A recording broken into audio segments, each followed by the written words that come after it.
So if you don't ever check out my community page, like the channel page, I don't post on there often, but I posted the other day about making these how-to videos, and if there's anything specific that troubles you guys, so comment it down below, and the next time I find it, I'll try to record doing it as a mover to see if it helps. So one of the comments was, we have a really wide couch that doesn't fit through the door. And my initial thought was, are you putting the dolly on the bottom of the couch? Because that's typically the widest it's gonna get.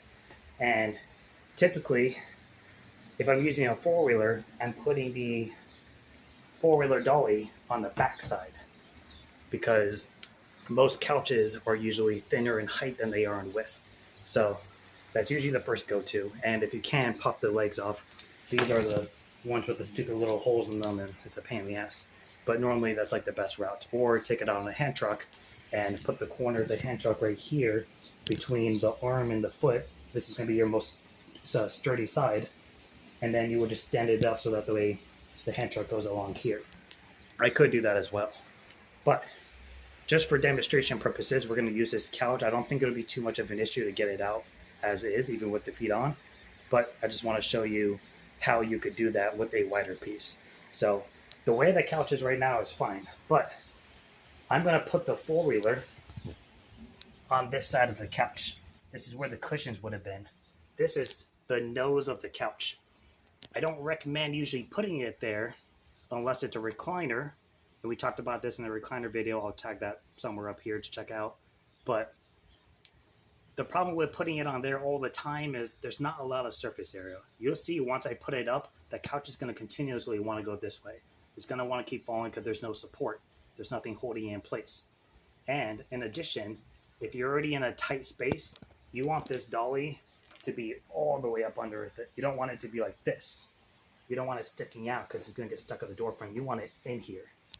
And what we're going to do is we're basically going to take the couch and angle it like this as we go out the door, so that way we can utilize the void, so where the cushions would be, with the door jamb, and we have a little bit of maneuverability that we can play with the shape of it, basically.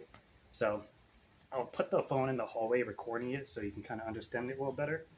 It's not hard, but you do have to be careful because you are messing with door frames in this situation. So don't just shove it through and damage the door frame.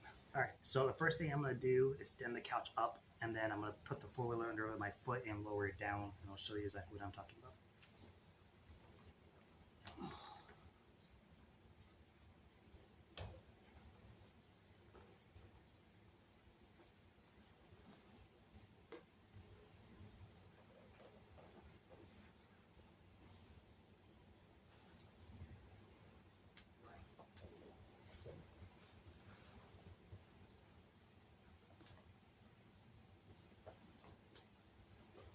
Now, you're going to notice I'm going to constantly have both hands on it.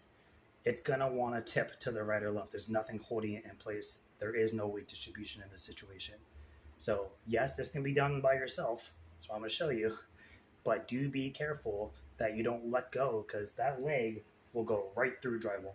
That leg will scuff the crap out of a door frame. So be careful.